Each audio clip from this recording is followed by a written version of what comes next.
ಬೆಳಪನಹಳ್ಳಿಯ ಸುಬ್ಬಾರೆಡ್ಡಿ ಸ್ವಾಮಿಯವರ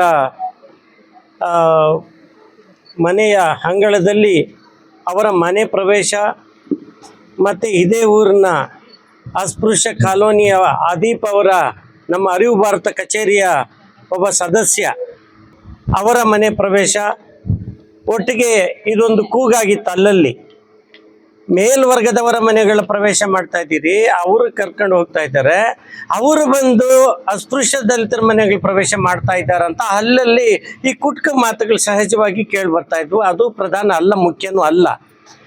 ಮೇಲಾಗಣಿನ ನಮ್ಮ ಶಿವಪ್ಪ ಸಾರ್ ಬಯಸಿದ್ರು, ನಾವು ಒಂದು ಮನೆ ಮಾಡಿ ಬಂದಿದ್ದೀವಿ, ನೀಲಕಂಠೇಗೌಡರ ಮನೆ ಮಾಡಿ ಬಂದಿದ್ದೇವೆ, ಆದ್ರೆ ಇಡೀ ಊರು ಮಾದರಿ ಆಗ್ಲಿಲ್ವಲ್ಲ ಅಂತಂದಾಗ ಶಿವಪ್ಪ ಸರ್ ಹೇಳ್ತಾ ಇದ್ರು, ಇಡೀ ಊರು ಮಾದರಿ ಆಗೋದಾದ್ರೆ ಮುಳಬಾಗಿಲು ತಾಲೂಕಲ್ಲಿ ಮೇಲಾಗಣಿ ಮಾಡ್ತೀವಿ ಅಂತ ಕೇಳ್ತಾ ಇದ್ರು. ಅದಕ್ಕೆ ಅವ್ರ ಸಹೋದರ ಬಂದಿದ್ದಾರೆ, ನೀಲಕಂಠೇಗೌಡರ ಸಹೋದರ ಬಂದಿದ್ದಾರೆ, ಅವರು ಒಪ್ಕೊಳ್ಳೇಬೇಕು.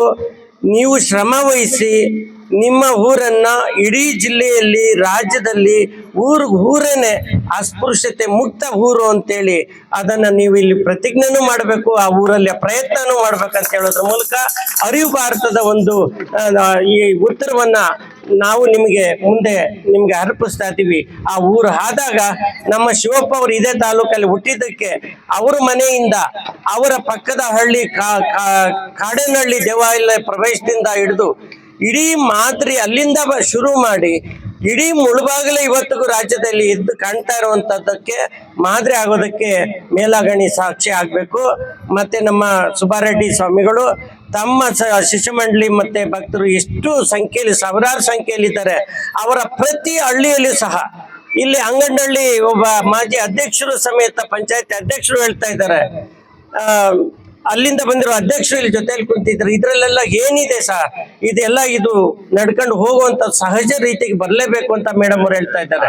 ಡಾಕ್ಟರ್ MR ರವಿ ಸರ್ ಜಿಲ್ಲಾಧಿಕಾರಿಗಳು ಅವರು ಒಂದು ನಮ್ಮ ಇದಕ್ಕೆ ಹಾಡು ಬರ್ತಿದ್ದಾರೆ, ಏನು ಆಶಯ ಗೀತೆ ಬರ್ತಿದ್ದಾರೆ, ಏನು ಜಾತಿಯ ರಣ ಬಿಸಿಲು ಸುಡುತ್ತಿರಲು ಓಡಲು, ಎಷ್ಟು ಆ ಶಬ್ದ ಬಾಯಿಂದ ಬರ್ಬೇಕಾದ್ರೆ, ಆ ಹೃದಯದಿಂದ ಬರ್ಬೇಕಾದಾಗ ನಿಜ ಅವರ ಇಚ್ಛಾಶಕ್ತಿ ಎಷ್ಟು ಆಂತರಿಕವಾಗಿ ಇದು ಏನು ಆಳವಾಗಿ ಇದೆ ಅನ್ನೋದನ್ನ ಎತ್ತಿ ತೋರಿಸುತ್ತೆ ಆ ಹಾಡು. ಸರ್, ತಾವು ಆಗ್ಲಿ ನಮ್ಮ ಅರಿವು ಭಾರತ ಶಾಶ್ವತವಾಗಿ ಇರೋ ತನಕ ತಮ್ಮ ಹಾಡು ನಮ್ಮ ಆಶಯ ಗೀತೆಯಾಗಿ ಶಾಶ್ವತವಾಗಿ ಉಳಿಯುವಂಥದ್ದಿದೆ. ಹಿಂದೆ ಶೂದ್ರರು ಉಚ್ಚಾರಣೆ ಮಾಡೋಂಗಿರ್ಲಿಲ್ಲ, ಸಂಸ್ಕೃತ ಆಗ್ಲಿ ಭಗವದ್ಗೀತೆ ಆಗ್ಲಿ. ಇವತ್ತು ನಿಮ್ಮ ಮನೆಯಲ್ಲಿ ಪಠಿಸಿದ್ದೀರಿ, ಏನ್ ಶಾಪ ಬಂತು? ನಿಮ್ಮಿಂದ ಇಡೀ ಶಿಷ್ಯ ಕೋಟಿ ಸಾವಿರಾರು ಕೋಟಿಗೆ ಜ್ಞಾನ ಕೊಟ್ಟಿದ್ದೀರಿ. ಆರ್ಥಿಕ ಸಮಾನತೆ ಮತ್ತು ಸಾಮಾಜಿಕ ಸಮಾನತೆ ಯಾವತ್ತು ಬರುತ್ತೋ ಅವತ್ತು ಮೀಸಲಾತಿ ಅಗತ್ಯ ಇಲ್ಲ.